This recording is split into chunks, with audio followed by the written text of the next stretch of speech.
Prithviraj Haranahalli bus ಸಂಚಾರ ಆರಂಭ ಆಗುತ್ತಾ ಸಕ್ಸಸ್ ಆಗುತ್ತಾ ಸವದಿ ಸಂಧಾನ ಅನ್ನೋದಕ್ಕೆ ಉತ್ತರ ಸಿಗಲಿದೆ.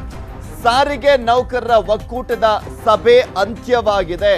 ಸಾರಿಗೆ ಸಚಿವರಾಗಿರುವಂತ ಲಕ್ಷ್ಮಣ ಸವದಿ ಅವರ ನೇತೃತ್ವದಲ್ಲಿ ನಡೀತಾ ಇರುವಂತ ಸಭೆ ಇದು. ಸಾರಿಗೆ ನೌಕರರ ಜೊತೆ ಸರ್ಕಾರ ಸಭೆಯನ್ನ ಕರೆದಿತ್ತು. ಈ ಒಂದು ಸಭೆಯಲ್ಲಿ ಸಾರಿಗೆ ನೌಕರರ ಯೂನಿಯನ್ನ ನಾಯಕರು ಬಂದಿದ್ರು. ಈ ಸಭೆ ನಡೀತಾ ಇದ್ದಂಥದ್ದು ಈಗ ಮುಕ್ತಾಯವಾಗಿದೆ. ಸುಮಾರು 12:30ಗೆ ಶುರುವಾಗಿದ್ದಂಥ ಒಂದು ಸಭೆ 1:30, 2:30 ಅಂದ್ರೆ ಹತ್ತತ್ರ 2 ಗಂಟೆಗಳ ಕಾಲ ನಡೆದಿದೆ ಈ ಒಂದು ಸಭೆ. ಒಂದು ಸಭೆಯಲ್ಲಿ ಪ್ರಮುಖವಾಗಿ ಅಂದ್ರೆ ಇವರು ಹೋರಾಟ ಏನ್ ಮಾಡ್ತಾ ಇದ್ರು, ಆ ಬೇಡಿಕೆಗಳನ್ನ ಮನವಿಗಳನ್ನ ಸಾರಿಗೆ ಸಚಿವರ ಮುಂದೆ ಇಟ್ಟಿದ್ರು. ಸಾರಿಗೆ ಸಚಿವರು ಏನ್ ತೀರ್ಮಾನ ಮಾಡಿದ್ರು, ಸಕ್ಸಸ್ ಆಯ್ತೋ ಇಲ್ವೋ ಅಂತ ಗೊತ್ತಾಗ್ತಾ ಇದೆ. ಈಗ ಕೊರೋನಾ ಸತ್ರೆ ಅಂತ ಲಕ್ಷ್ಮಣ ಸವದಿ ಅವರೇ ಅವಾಗ transport minister and deputy chief minister ಒಂದು ಪ್ರೆಸ್ ಸ್ಟೇಟ್ಮೆಂಟ್ ರಿಲೀಸ್ ಮಾಡಿದರು. 30 ಲಕ್ಷ ನಾವು ಕೊಡ್ತೀವಿ ಅಂತ. ಅದು ಸುತ್ತೋಲೆಯಾಗಿ ಬಂದಾಗ ಡ್ರೈವರ್ ಕಂಡಕ್ಟ್ರು ಡ್ಯೂಟಿಯಲ್ಲಿ ಇದ್ದಾಗ ಕೊರೋನಾ ಸತ್ರೆ ಅಂತ ಹಾಕಿದರು. ಹಾರ್ಟ್ ಅಟ್ಯಾಕ್ ಡ್ಯೂಟಿಯಲ್ಲಿ ಇದ್ದಾಗ ಆಗ್ಬೋದು, ಕೊರೋನಾ ಡ್ಯೂಟಿ ಇದ್ದಾಗ ಬಂದ ತಕ್ಷಣ ಯಾರೂ ಸಾಯಲ್ಲ. It takes at least a few days. ಅದನ್ನು ಆ ಸರ್ಕ್ಯುಲರ್ ತಿದ್ದುಪಡಿ ಮಾಡಿ 1 ಕೋಟಿ ಮಾಡಿ ಅಂತ ನಾವೆಲ್ಲ ಕೇಳಿದ್ವಿ. ಆಲ್ರೆಡಿ 30 ಲಕ್ಷ ಅಂತ ಇಟ್ಕೊಳ್ಳಿ. ಒಂದು 40-50 ಜನ ಸತ್ತಿದ್ದಾರೆ ಕೊರೋನಾದಿಂದ. ಅವ್ರ ಮನೆಗೆ ಬಿಡ್ಗಾಸ್ ಹೋಗಿಲ್ಲ.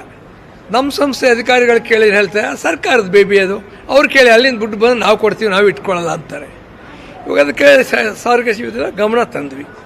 ಅವ್ರೇನು ಹೇಳಿದ್ರು, ನಾವು ಮೀಟಿಂಗ್ ಮಾಡೋಣ ಈ ವೇತನ ಪರಿಷ್ಕರಣೆ ಇದ್ರ ಬಗ್ಗೆ ಎಲ್ಲ. ಆಮೇಲೆ ಮುಖ್ಯಮಂತ್ರಿಗಳ ಹತ್ರ ನಾವು ಕರ್ಕೊಂಡು ಹೋಗ್ತೀವಿ. ಅದರಲ್ಲಿ ಏನೇನು ಇವತ್ತಿನ ಪರಿಸ್ಥಿತಿ ಆಗುತ್ತೆ ಮಾಡೋಣ, ನಿಧಾನಕ್ಕೆ ಚರ್ಚೆ ಮಾಡಿ. ಆಮೇಲೆ ಒಂದು ಸೂಚನೆ ಕೊಟ್ಟಿದ್ದು, ಇವಾಗ ಆಂಧ್ರ ಪ್ರದೇಶ ವಚನ 1 ವರ್ಷ ಆಯಿತು ಸರ್ಕಾರಿ ನೌಕರರು ಮಾಡಿ. ನಮಗೆಲ್ಲ ಬಂದಿರೋ ಇನ್ಫಾರ್ಮೇಷನ್ ಪ್ರಕಾರ ಅಲ್ಲೇನು ಸರ್ಕಾರ ಕೊಡೋ ಸಂಬಳ ಏನು ಕೊಡ್ತಿಲ್ಲ.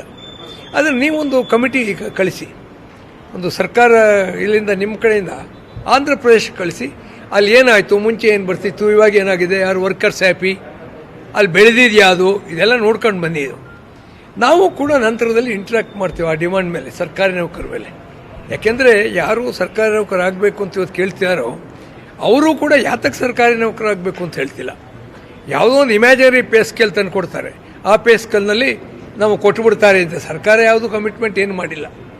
ಆಂಧ್ರದಲ್ಲೂ ಹೊಸ ಪೇ ಸ್ಕೇಲ್ ಅವ್ರಿಗೇನು ಕೊಟ್ಟಿಲ್ಲ. ಅದನ್ನು ಆ ಕಮಿಟಿ ಕಳಿಸ್ಲಿಕ್ಕೆ ಅವರು ಒಪ್ಪಿದ್ದಾರೆ. ಇನ್ನು ಈ ಕೋವಿಡ್ ಬಗ್ಗೆ ಏನು ಇದಿದೆ, ಯಾರು ತೀರ್ಮಾನ ಮಾಡಿದ್ರು ನಾವು ಸರ್ಕಾರ we stand by our decision, ಇನ್ನೊಂದು 15 ದಿವಸ ನಾವು ಅದೆಲ್ಲ ಮಾಡ್ತೀವಿ ಅಂತ ಹೇಳಿದ್ದಾರೆ. ಅದರಿಂದ ನಾವೆಲ್ಲ ಅಲ್ಲಿ ಮಾತನಾಡಿಕೊಂಡು ನಮಗೂ ಕೇಳಿದರು, ನೀವು ಸಹಕಾರ ಕೊಡಬೇಕು, ಜನರಿಗೆ ಇವತ್ತು ತೊಂದರೆ ಆಗಿದೆ ಅಂತ. ಅದರಿಂದ ನಾವು ಈ ಒಂದು ಕೆಲವು ಕಂಡೀಷನ್ಗೆ ಅವ್ರಿಗೆ ಹೇಳಿ, ನೀವು ಕರೆದು ಮಾತನಾಡೋದಕ್ಕೆ ಶುರು ಮಾಡಬೇಕು. ಮತ್ತು ಅವ್ರ ಹತ್ರ ನಾಳೆ ಮಾತಾಡಿ, ನೀವು ನಾಳೆ ಇವತ್ತು ಎಷ್ಟು ಬೇಕಾದ್ರೂ ಮಾತಾಡಿ ಅಂತ. ಅದರಿಂದ ನಾವೇನು ಹೇಳ್ತಾ ಇದ್ದೀವಿ, ಯಾರೂ ಸ್ಟ್ರೈಕ್ ನೋಟಿಸ್ ಕೊಟ್ಟಿಲ್ಲ ಕಾನೂನು ರೀತ್ಯ. ಹಿಂದೆ ನಾವೆಲ್ಲ ಸ್ಟ್ರೈಕ್ಗಳು ಮಾಡಿದ್ದೀವಿ, ಆವಾಗ ಕಾನೂನು ರೀತ್ಯ ನೋಟಿಸ್ ಕೊಟ್ಟಿದ್ವಿ. ಸೊ ಜನಗಳು ಯಾರಿಗೂ ಏನು ತೊಂದರೆ ಆಗಲಿಲ್ಲ. Suddenly they were not taken by surprise. ಅದರಿಂದ ಇವಾಗ ಈ ಒಂದು ಆಶ್ವಾಸನೆ ನಮಗೆ ಸಿಕ್ಕಿದೆ. ಮತ್ತು ಆ ಸ್ಟ್ರೈಕ್ ಮಾಡಿಸ್ತಿರೋರ ಹತ್ರ ಕೂಡ ಸರ್ಕಾರದವ್ರು ಮಾತನಾಡ್ತೀನಿ ನಮ್ಮ ಸಚಿವರು ಆಶ್ವಾಸನೆ ಕೊಟ್ಟಿದ್ದಾರೆ. ಆ ಹಿನ್ನೆಲೆಯಲ್ಲಿ ನಾವೇನು ಕೇಳ್ತೀವಿ, ಮುಷ್ಕರ ಮಾಡ್ತಿರೋರನ್ನ ದಯಮಾಡಿ ಮುಷ್ಕರವನ್ನು ವಾಪಸ್ ತಗೊಳ್ಳಿ, ಮಾತಾಡುವಂಥ ಒಂದು ವಾತಾವರಣ ಸೃಷ್ಟಿ ಮಾಡಿ.